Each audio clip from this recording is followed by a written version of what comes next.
Good morning વિદ્યાર્થી મિત્રો આવતીકાલે આપણું ગુજરાતીનું પેપર છે। આજનું તમારું પેપર સરસ કર્યું છે। વિદ્યાર્થી મિત્રો આગળની વાત કરું તો આ તમારી માસિક કસોટી 2 છે અને એના ગુણ 50 ગુણનું તમારું પેપર છે। પેપર સ્ટાઇલ તમને બધાને મળી ગઈ છે એટલે આપણને કમ્પ્લીટ ખબર છે કે કેવી રીતે પેપર છે। આપણું પેપર સ્ટાઇલ છે ગદ્ય, પદ્ય, વ્યાકરણ અને લેખન।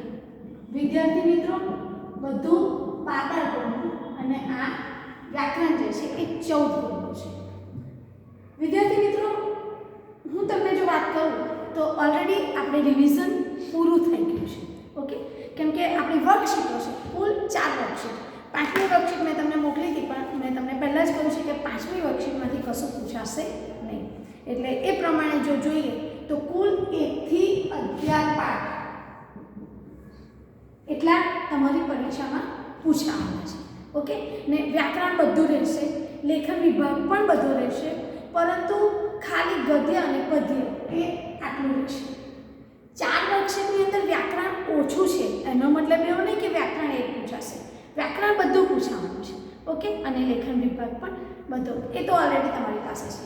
લેખન વિભાગ વિદ્યાર્થી મિત્રો જે 4 વર્કશીટમાંથી આપણે લેખન જે આપેલો છે ને કે સંક્ષિપ્તીકરણ આપેલા છે, નિબંધ આપેલા છે, અહેવાલ આપેલા છે કે અર્થ વિસ્તાર આપેલા છે, એ લેખન વિભાગ પણ એ 4 વર્કશીટમાંથી જ પૂછવાનું છે।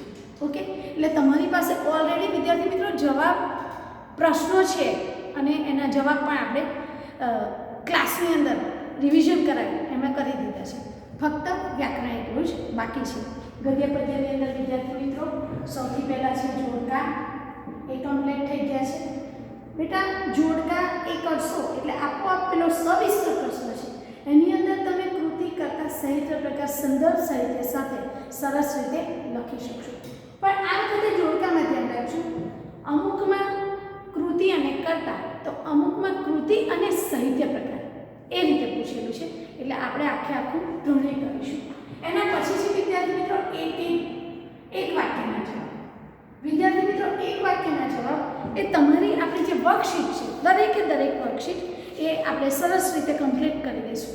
બીજું બેટા યાદ રાખજો, જો તમે એક વાક્યના જવાબ કમ્પ્લીટ કરશો ને તો આપોઆપ તમને સવિસ્તર જવાબ એ પાઠનો આવડવાનો છે।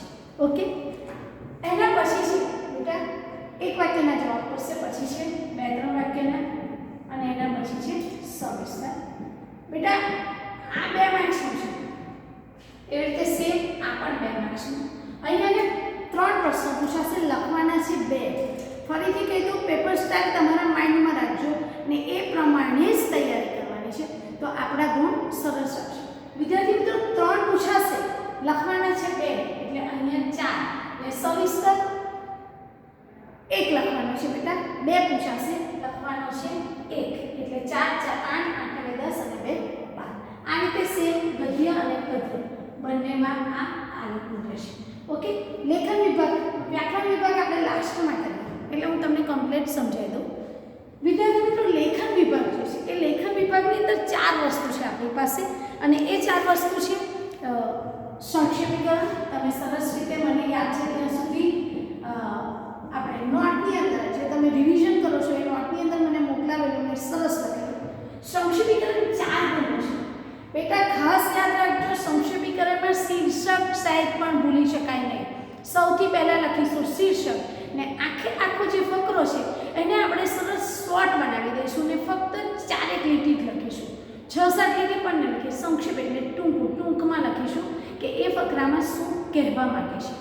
ઓકે, શીર્ષક અને ટૂંકમાં ફકરો, ફક્ત 4 લીટી, સંક્ષેપીકરણ 4 માર્ક્સ। પછી છે બેટા અહેવાલ।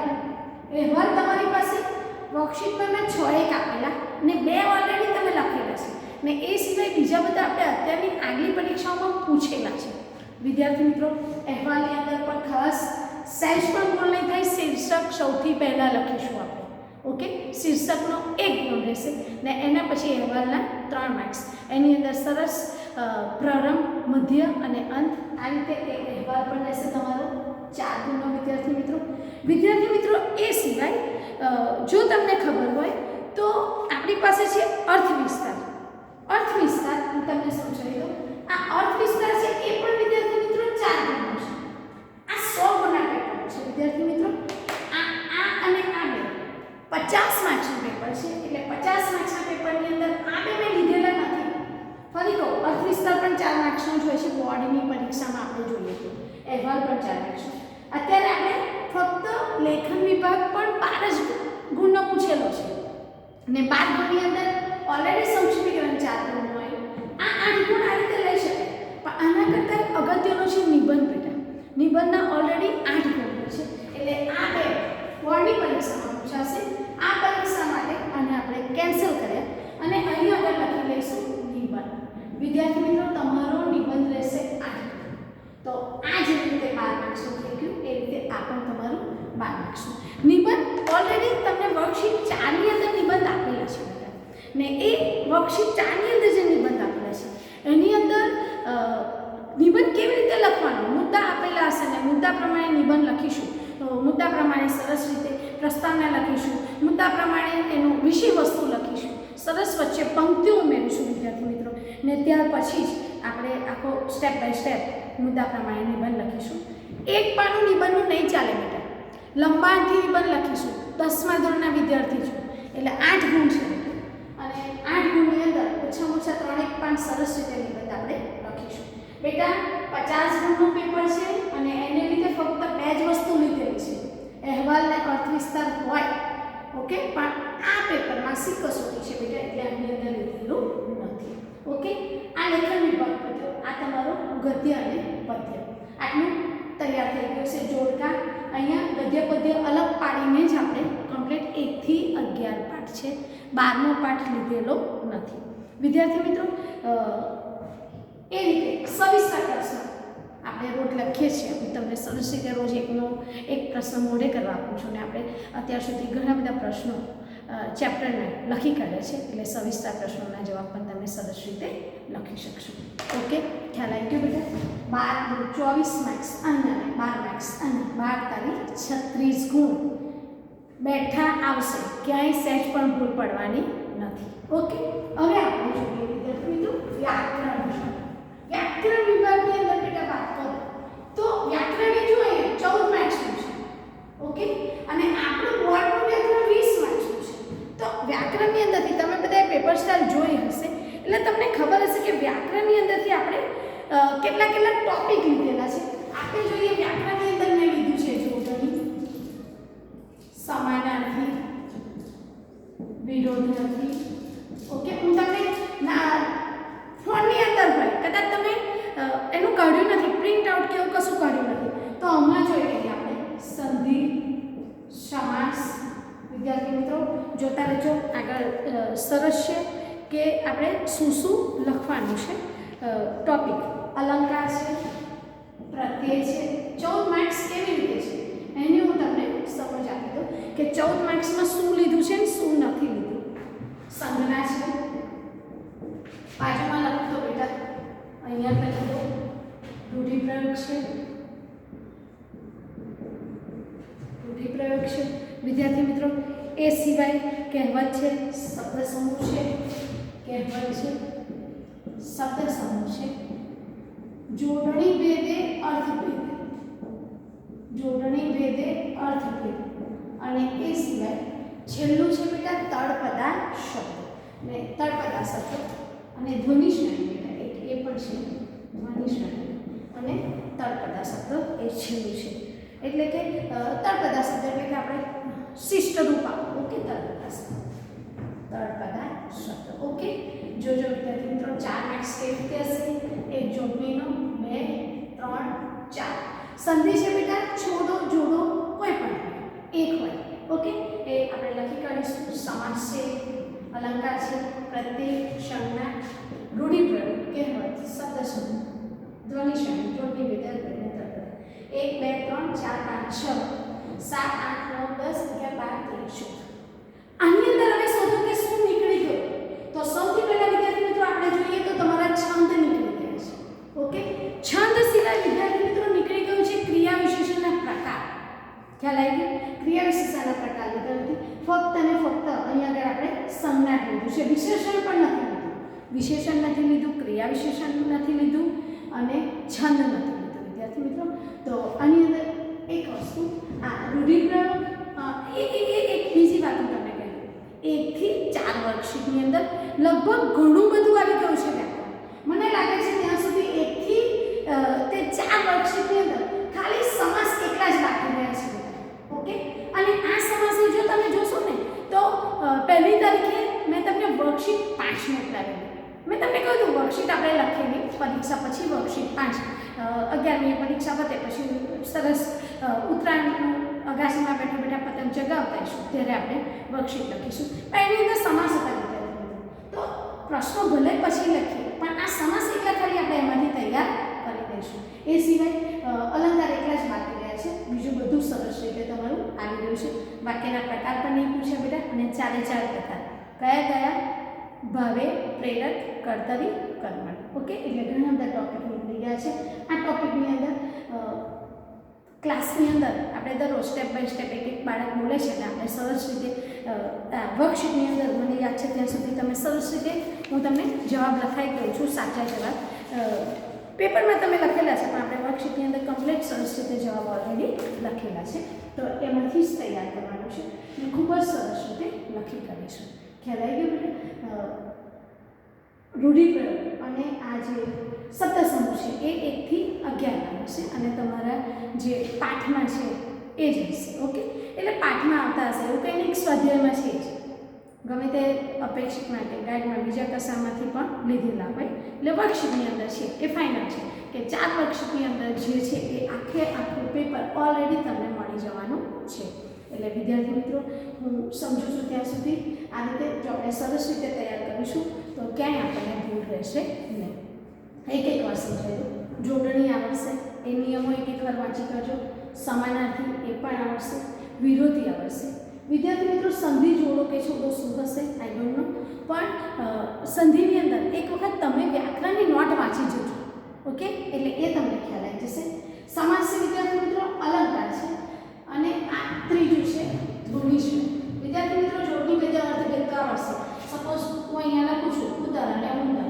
ઓકે, તો ઉદર એટલે પેટ અને ઉંદર એટલે પ્રાણી. આ રીતે આ હશે. કહેવતો તમારી પાસે છે એમાંથી જ છે એટલે કહેવત એકવાર વાંચી જઈશું. રૂઢિપ્રયોગ. ધ્વનિ શ્રેણી છે વિદ્યાર્થી મિત્રો. ધ્વનિ શ્રેણીની અંદર આવડે છે જો ખાસ ઓછું રસ્વઈ કે દીર્ઘઈ છે. રસ્વઈની અંદર ખાલી મુઠ્ઠી જ કરીશું. હજી સમજાવું છું. દીર્ઘઈ છે તો લાંબી ઈ કરીશું વ્યવસ્થિત. આ ઈ તમે સરખી જ લખશો, આવીને આવી રસ્વઈ પણ આવી લખશો તો ખોટું જ પડશે. એટલે ખાસ આ લખવામાં ધ્યાન રાખીશું. ખ્યાલ આવે છે? એ રીતે રસ્વ અને દીર્ઘ, જો કે એમાં તમને ભૂલ પડતી જ નથી, ખાલી આ ઈમાં જ તમારે ભૂલ પડે છે. એટલે ધ્વનિ શ્રેણીની અંદર આ આપણે પોઈન્ટ કમ્પ્લીટ યાદ રાખીશું. એ સિવાય એક અગત્યનું લખ્યું જોડણીની અંદર. વિદ્યાર્થી મિત્રો કદાચ વિરોધી કે સમાનાર્થી તમારી જોડણી ખોટી છે બરાબર, પણ શબ્દ સાચો છે તો ડન, સાચું જ પડશે રહું કરી. પણ જોડણીની અંદર ખાસ જોડણીના માણસો છે એટલે જોડણીની અંદર જો તમે ખોટું લખ્યું તો એ આખો જવાબ તમારો ખોટો પડશે. ઓકે, અહીં આગળ વિદ્યાર્થી મિત્રો જોઈશું સમાસ તમારી પાસે છે, અલંકાર નથી પરંતુ અલંકાર છે એના આપણને સરસ 8 પ્રકાર ખબર છે. એટલે કુલ અલંકારના 2 પ્રકાર, શબ્દાલંકાર, અર્થાલંકાર. શબ્દાલંકારના 4 પ્રકાર ને અર્થાલંકારના 8 પ્રકાર. 9 પ્રકાર જે છે 9 પ્રકાર વિદ્યાર્થી મિત્રો. એ 9 પ્રકાર આપણે સરસ રીતે જો તૈયાર કરી દઈશું. કેમ કે અલંકાર તમને ઓલરેડી મળેલા નથી, એ તમારે વર્કશીટમાં નથી મળ્યા બેટા. એટલે અલંકાર તમારે નોટમાંથી જ તૈયાર કરવાના છે, વ્યાકરણની નોટમાંથી. ઓકે, અને ચોપડી પણ ખોલજો એટલે એમાંથી તમને સરસ તૈયારી અલંકારની થઈ જશે. સમાસ છે વિદ્યાર્થી મિત્રો તમારી પાસે ઓલરેડી 5મી વર્કશીટમાં સમાસ ખોલી રહ્યા, પણ તો પણ વ્યાકરણની નોટ ખોલજો ને સમાસના જે નિયમો છે એ નિયમો, વિભક્તિના પ્રકારો છે ને એ ક્યાં ક્યાં લાગે છે એ નિયમ જો તમે વાંચશો તો સમાસ આપણે સરસ રીતે એનો જે જવાબ છે એ આપણે લખી શકીશું. ઓકે વિદ્યાર્થી મિત્રો, બીજું તો કંઈ અઘરું છે નહીં. પ્રત્યય તો તમને આવડે છે. આગળ હોય તો પૂર્વ પ્રત્યય, પાછળ હોય તો પર પ્રત્યય. ઘણી વખત એક પણ પ્રત્યય પણ હોતો નથી. સંજ્ઞા વિદ્યાર્થી મિત્રો, સંજ્ઞાના 6 પ્રકાર જે છે જાતિવાચક, વ્યક્તિવાચક, ભાવવાચક, દ્રવ્યવાચક, સમૂહવાચક. એ પ્રત્યય સંજ્ઞાની અંદર પહેલાં પ્રત્યય શોધીશું બેટા. ઓકે, કોઈક વાક્ય આપ્યું હશે અને પછી એમાં શોધીશું સંજ્ઞા. ને સંજ્ઞા શોધ્યા પછી એનો પ્રકાર લખવાનો છે. એટલે અહીં આગળ 1 માર્ક્સ છે એ સંજ્ઞા શોધવાનો અડધો માર્ક્સ ને એનો પ્રકાર લખવાનો એ પણ અડધો માર્ક્સ. ઓકે, એટલે આ પણ ઇઝી છે. રૂઢિપ્રયોગનો ફક્ત અર્થ જ લખીશું, ક્યાંય વાક્ય લખવાનું નથી. કહેવત છે વિદ્યાર્થી મિત્રો, એ પણ એવું જરૂરી નથી કે કહેવત આપણે સપોઝ ઉદાહરણ આપું તો સમ ત્યાં જમ, ઓકે, બધા સાથે મળીને કામ કરે તો એને સરસ વિવરણ કરશો તો પણ વાંધો નહીં બેટા, કે એક સાથે ઘણા બધા ભેગા થઈ અને કામ કરીએ તો કામ સરળતાથી ને જલ્દીથી પતે છે. તો એનું ડિટેલમાં સમજાવશો તો પણ વાંધો નહીં કહેવતને. એવું જરૂરી નહીં કે એનો બેઠો ટુ બેઠો અર્થ. ઓકે, શબ્દ સમૂહ એ આપણે સરસ રીતે લખી શકીશું. જોડણી ભેદે અર્થભેદની અંદર ઘણા બધા શબ્દો અને વર્કશીટની અંદર આપેલા છે અને આપણે મેં તમને આના માટે જ મેં તમને જવાબ લખાયા હતા બેટા. વર્કશીટની અંદર આપણે પેન પેન્સિલથી સરસ જવાબ લખેલા છે. ઓકે, ધ્વનિ શ્રેણી અંદર સહેજ પણ અઘરું નથી. ઉચ્ચારણ પ્રક્રિયા જે વ્યાકરણની છે ને બેટા, એ એકવાર જોઈ લેજો. આ ઈ એ સિવાય પેલું રેફ વાળું છે, રકાર વાળું છે, એ આપણે ખાસ જોઈ લઈશું એટલે તમને ખ્યાલ આવી જશે. તળપદા શબ્દ તો આપણને બહુ સરસ રીતે ખબર છે. પૈહા, પૈસા એટલે ઘણા બધા શબ્દો છે. જોડો તો ઠેલો, પાણી તો પાણી. ઓકે, એટલે આ રીતે વિદ્યાર્થી મિત્રો જો તમે વ્યાકરણ કરશો, પહેલા 36 તો ખ્યાલ આવી ગયો, 12 અને આ રીતે આ કરીશું તો આમાં આપણને સરસ માર્ક્સ મળશે. અને આ વખતે પરીક્ષામાં તમારો પ્લસ પોઈન્ટ વિદ્યાર્થી મિત્રો એ છે કે તમને ઓલરેડી વર્કશીટ મળી ગઈ છે ને તમારું જે પેપર છે એ વર્કશીટમાંથી જ પૂછાવાનું છે. અને બીજા બધા વિષય મેં તમને ખબર હશે તમારે 5 વર્કશીટ છે, પણ ફક્ત ગુજરાતીની છેલ્લી વર્કશીટ હતી અને એટલા માટે ગુજરાતીની અંદર આપણે 4 વર્કશીટ લીધી ને 4માંથી જ ફક્ત પૂછવાનું છે. એટલે બેટા સહેજ તૈયાર કમ્પ્લીટ કરી દેજો એટલે તમને આપોઆપ ખબર પડી જાય. ઓકે, અને બીજું કશું કંઈક તમને ક્વેરી લાગે કે કંઈ જ ખબર નહીં પડતી, કદાચ વર્કશીટની અંદર તમે વાંચો છો અને ખ્યાલ નથી આવતો કે શું કરવું છે, તો તમે સરસ રીતે મને ફોન કરીને કે મેસેજ કરીને એનો જે પ્રશ્ન છે એ પૂછી શકો છો. ઓકે વિદ્યાર્થી મિત્રો, પેપર કેવી રીતે લખીશું એ હું તમને સમજાવી દઉં. પેપર લીટીની નીચે લટકતા અક્ષરે, ઓકે, ખાસ યાદ રાખજો, લીટીની નીચે લટકતા અક્ષર, સુંદર સ્વચ્છ અક્ષર અને સરસ મરોડદાર અક્ષરે સરસ ફકરા બકરા પાડીને આપણે વ્યવસ્થિત રીતે પેપર લખીશું. એટલે ક્યાંય ભૂલ થાય નહીં. એટલે 50 માર્ક્સનું પેપર છે અને આપણે હવે બોર્ડના વિદ્યાર્થીઓ છે એટલે આપણે સરસ રીતે એ લખવા માટે તૈયાર થઈ ગયા છે. અહીં આગળ આ રસોઈ દીર્ઘ રસો દીર્ઘ એ સિવાય મેં તમને કહ્યું રેફ અને રકાર. વિદ્યાર્થી મિત્રો, રેફ અને રકાર તો પ્રેમ, તો આ છે તમારો રકાર અને રેફ એટલે ધર્મ, તો આ છે રેફ. વિદ્યાર્થી મિત્રો, ધર્મ ખાસ ધ્યાન રાખજો, જે શબ્દ પછી ર બોલાય અને રેફ ક્યાં હશે, જે શબ્દ પછી ર બોલાય એના પાછળના શબ્દ પર રેફ આવશે. ધર્મ, ધ પછી ર બોલાય છે પણ રેફ કરીશું મ ઉપર. આ સંધિમાં પણ કદાચ તમને લોચો પડશે, ધ્વનિ શ્રેણીમાં પણ આ થશે. સેમ આ રકાર ક્યાં કરીશું તો પ્રેમ પની સાથે જ ર બોલાય છે વિદ્યાર્થી મિત્રો, એટલે અહીંયા પ્રેમ તો એ ર આપણે પની આગળ જ ર કરીશું એટલે રેફ અને રકાર આ બે આની અંદર. એ સિવાય વિદ્યાર્થી મિત્રો ક્ષ અને જ્ઞ ધ્વનિ શ્રેણી જ્યારે કરો ત્યારે ક્ષ છે એમાં ઘોડો ક વત્તા સ વત્તા ક અને શ, ક્ષ. ઓકે, જો સાંભળો, તમે ધ્વનિ શ્રેણી કરો છો ને ખોડો નહીં કર્યું ઉતાવળમાં, બાકી આપણી ભૂલ નહીં પડતી, તો ખોડો ખાસ કરીશું. એના પછી આ જ્ઞ છે, આ કેમ તૈયાર કરવાનો? 1 માર્ક્સ બેઠો તમને આવડતું હોય છે છતાં પણ ઉતાવળમાં તમે આ લખતા નથી અને એને લીધે તમારું ખોટું પડે છે. જ્ઞની અંદર વિદ્યાર્થી મિત્રો જ વત્તા ગ વત્તા આ બે ખાસ જોઈ લેજો. ઉચ્ચારણ પ્રક્રિયા છે સ્ટાર્ટિંગમાં પહેલા જ પાન પર વ્યાકરણની નોટમાં મેં 21 લખાયેલા છે. ઓકે, એટલે ખાસ તમે જોયું હશે દ્ર, ધ્વ, ઓકે, સ્વવાળો, શ્રવણનો ચ અથવા તો સ્વ, આ શબ્દો જે છે એ આપણે જોઈ લઈશું. ઓકે બેટા, ધ્વનિ શ્રેણી અંદર છે. અલંકારની અંદર તો તમને શાયદ પણ મને લાગે ત્યાં સુધી ભૂલ નહીં પડે. આની અંદર બેટા શું હશે? ખાલી પ્રકાર પૂછશે. કોઈ પણ વાક્ય આપ્યું હશે કે સદાય ભોજનનો વ્યાપાર, ઓકે, તો વ્યાપાર, સદાય ભોજનનો વ્યાપાર, વ્યાપાર છે બરાબર, પણ ભોજનનો વ્યાપાર છે. ભોજન એટલે એક શબ્દના બે અર્થ થાય છે. શ્લેષ અલંકાર, વેપાર અહીંયા ભોજનનો એટલે ધર્મનો વેપાર છે અને બીજું આપણે કોઈક કરિયાણાની દુકાન અને વેપાર ધંધો કરતા હોય એની વાત છે. એ રીતે અલંકાર અલગ અલગ હશે. ઉપમા હશે જાણે આવે ત્યારે ભૂલ્યા વગર લખી શકે, જાણે હશે તો ઉપેક્ષા અલંકાર લખીશું. એક જ શબ્દ હશે અને એકનો એક શબ્દ ઘણી બધી વાર હશે, દરેક વખતે અર્થ જુદા ત્યારે યમક હશે, ને એક શબ્દના બે અર્થ ત્યારે શ્લેષ હશે. જેમ, જેવું, જેમનું, સમોરું એ આવશે ત્યારે ઉપમા અલંકાર થશે. ઉપમેય અને ઉપમાન જ્યારે સરખા હશે, જો ફરી કહું છું, ઉપમેય અને ઉપમાન એ કોઈ અલંકારના પ્રકાર નથી.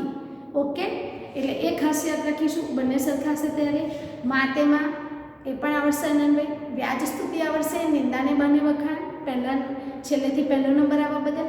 એ સિવાય બેટા સમાસ છે જોઈ લેજો. સમાસની અંદર અનેથી, માતાને પિતા અનેથી જ્યારે છૂટું પડતું હશે ત્યારે દ્વંદ્વ સમાસ હશે. વિદ્યાર્થી મિત્રો સંખ્યા આવશે ત્યારે બુદ્ધિ ચલાવજો, દ્વિગુ સમાસ ખાસ. એ સિવાય નાટ પ્રત્યે ભીખ મંગો, ભીખ માંગનાર, નાટ પ્રત્યે આવશે ત્યારે ઉપપદ સમાસ રહેશે. વિદ્યાર્થી મિત્રો મહાદેવ, મહાન દેવ, વિશેષ્ય વિશેષણ આ આવશે ત્યારે કર્મધારય સમાસ આવશે. એ સિવાય જ સર્વનામના સ્વરૂપો હશે વિદ્યાર્થી મિત્રો બહુવ્રીહી સમાસ હશે. અને એ સિવાય પૂર્વપદ અને ઉત્તરપદની વચ્ચે ને પ્રત્યે વિભક્તિના કોઈ પણ પ્રત્યય મૂકેલા હશે ત્યારે આપણે લખીશું એને તત્પુરુષ સમાસ. અને હજી એક મધ્યમ પદરૂપી સમાસ.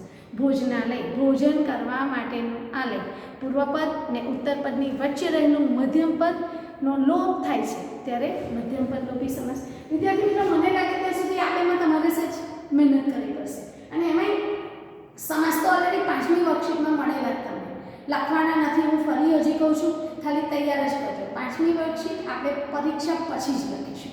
ઓકે, અને અલંકાર એ ચેક કરી લઈશું. પણ પ્રશ્ન આવડશે. ચંદુકી ચાચી યાદ રાખજો, ચંદુકી ચાચીને ચંદુકે ચાચા છે એ પણ આવડશે. વિદ્યાર્થી મિત્રો આંતરપ્રાસ પહેલા ચરણનો છેલ્લો, બીજા ચરણનો પહેલો ભેગા થશે, ને અંત્યાનુપ્રાસની અંદર પહેલાનો છેલ્લો, બીજાનો છેલ્લો. ઓકે બેટા, અને આ રીતે જો સરસ પેપર લખીશું તો આની અંદર તમને ક્યાંય ભૂલ પડે નહીં. તમારી પાસે પ્લસ પોઈન્ટ એ છે વિદ્યાર્થી મિત્રો કે આની અંદર તમને અઘરું શું લાગે છે ખબર? એક શબ્દ, એક વાક્યના પ્રકાર. અને ત્રીજી તમને ભૂલ પડે છે સામે ક્રિયા વિશેષણ શોધો છો પણ એનો પ્રકાર તમે જજ નથી કરી શકતા. તો એ જે અઘરું છે તો ટોપિક નીકળી જ ગયેલા છે. એટલે આ પરીક્ષાની અંદર તમારા 50માંથી 49 કે 48 ગુણ જો તમે ધરો તો સરસ રીતે મેળવી શકો છો. અને એ માટે તમારે 4 વર્કશીટ સરસ રીતે તૈયાર કરવાની જરૂર છે. ક્લાસની અંદર તો બેટા મેં તમને સરસ રીતે સમજવા પાડી દઈશ, પણ આગલો કાલે પેપર છે એટલે વિડીયો કમ્પ્લીટ જોઈ લેજો તો ક્યાંક તમને ભૂલ પડે તો તમને ખ્યાલ આવી જશે. ઓકે બેટા, કંઈક કામકાજ હોય તો તમે ફોન કરી શકો છો. Okay, thank you.